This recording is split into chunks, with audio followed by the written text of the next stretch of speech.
Rodríguez Varela, de el otro caso que de connotación nacional e internacional.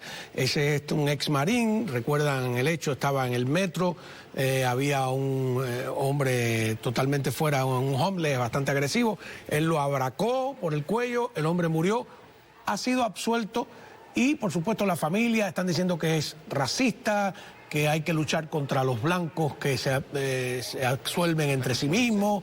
Ahí vemos a la familia y hay gente a favor y en contra. ¿Qué piensa usted, doctor? No, la familia va a protestar y siempre tienes a favor y en contra. En todo vas a tener a favor y en contra. Pero este es un caso interesante porque los residentes de New York, y este caso se llevó a cabo en New York, los residentes de New York están experimentando un índice de crimen bastante alto y están muy preocupados con respecto a la violencia que ocurre en el metro de Nueva York, en el subway, ¿verdad? Entonces, esto ocurre dentro de uno de los carros de subway donde este individuo que mataron estaba actuando de una forma amenazante hacia otras personas que estaban ahí. Y esas personas estaban preocupadas y tenían miedo de lo que estaba ocurriendo. Y esto no me lo estoy inventando yo, esto fue testimonio en la corte. El testimonio en la corte de las personas que estaban presentes cuando ocurrió este incidente estaban diciendo eso.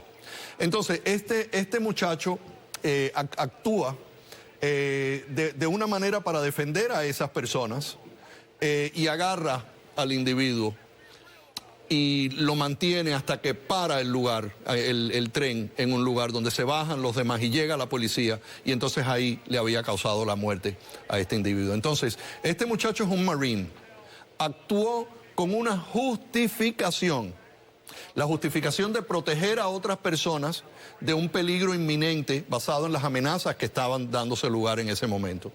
Y actúa de una forma razonable para contener y parar y proteger a esas personas.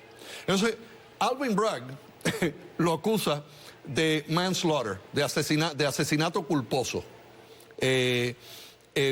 Y para tú probar ese caso de asesinato culposo, tú tienes que demostrar primero que nada que las acciones fueron unas acciones que fueron a propósito, fueron intencionales. Intencionales y poniendo a un lado las consecuencias probables de lo que estabas haciendo. Es decir, lo estás haciendo de forma intencional y no te importa que lo que tú estás haciendo puede causarle la muerte a otra persona. Pero tiene que poner la fiscalía y demostrar que no había ninguna otra justificación para hacer lo que hizo. Entonces el jurado, cuando empieza a deliberar, le dice al juez, nosotros no podemos llegar a un veredicto en este caso. Y el juez hizo algo extremadamente interesante que yo nunca lo había visto. Le dice al jurado, bueno, pues si ustedes no llegan a una conclusión en la primera acusación, pues procedan a la segunda y determinen lo basado en la segunda. Eso nunca ocurre. Y es interesante que haya ocurrido aquí. Porque, por ejemplo, en la Florida tú estás acusado de asesinato en primer grado o asesinato en segundo grado, y si hay una víctima, así es como te acusan.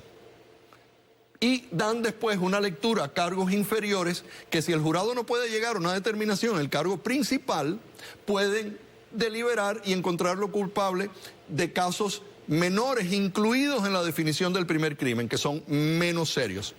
Puede proceder a manslaughter, puede proceder a battery, puede hacer a cualquier otra cantidad de cargos que son inferiores, que están en la lectura de los cargos en el estado de la Florida. Pero en New York, siendo New York, tienen el cargo principal, que era manslaughter, y segundo, que es asesinato negligente. Y él le dice a los miembros del jurado, si no pueden llegar a esa conclusión, ustedes entonces analicen el segundo y lo determinen. Cuando el juez hace eso, ellos van a deliberar al día siguiente y prácticamente enseguida lo encuentran no culpable del segundo cargo también. ¿Por qué? Porque cuando Alvin Bragg acusa este caso en respuesta a presiones ancillarias de individuos o de grupos de personas, porque si la persona era un desamparado, porque tenía problemas mentales, que hay que tener en cuenta los problemas mentales de la persona, no analiza que la defensa en este caso iba a ser, espérate un momentito, hay una razón por la cual esto se llevó a cabo. Y esa razón es la razón de proteger a las personas que testificaron en el juicio, que estaban ahí, que se sintieron amenazadas. Había una razón que lo exime de responsabilidad. Es como, por ejemplo, si a ti te acusan de asesinato y tú demuestras que tú cometiste ese homicidio, pero es un homicidio justificable porque tú estabas actuando en defensa propia.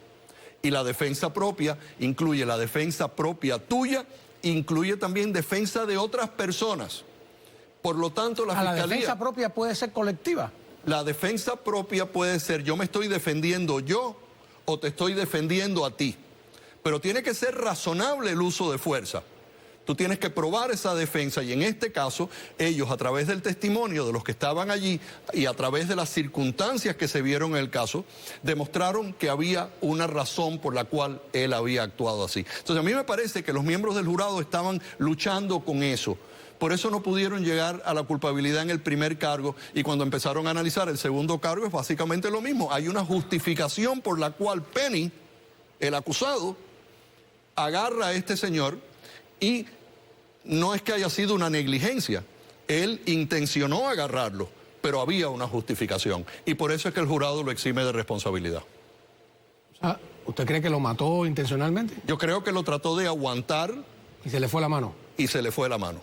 Ahora, pero no lo encuentras culpable de homicidio porque la justificación por la cual lo tenías agarrado haya causado la muerte o no, era razonable bajo las circunstancias. Si hubiera sacado una pistola y le da 4 tiros, eso no hubiera sido algo lógico bajo las circunstancias, razonable a las circunstancias, podía haber sido acusado y convicto de ese crimen. El hombre estaba desarmado, pero él también estaba desarmado.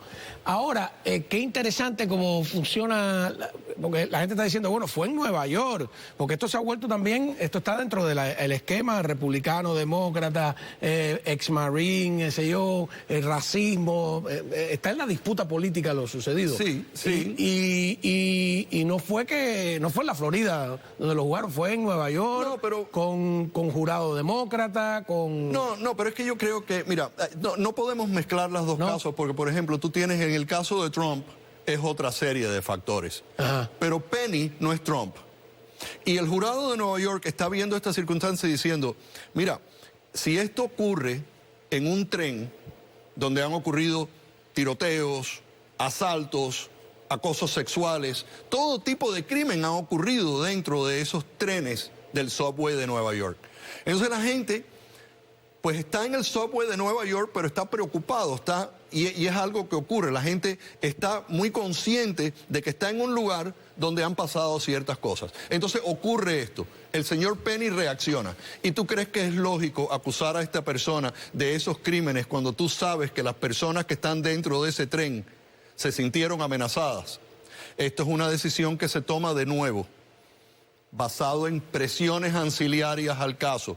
Cada vez que tú ves que un fiscal responde al clamor del pueblo, a los intereses individuales, al problema de los desamparados, el problema de las personas con problemas mentales, nada de eso realmente debe tener una influencia en si tú como fiscal acusas un caso, solo los hechos, si no tienes exactamente la evidencia que tú necesitas, incluyendo la habilidad de anular la defensa de que había la justificación de la protección de las personas que estaban allí. Yo creo que fue una mala decisión de Alvin Bragg, entre otras. ¿Qué deberíamos hacer quizás en un programa posterior?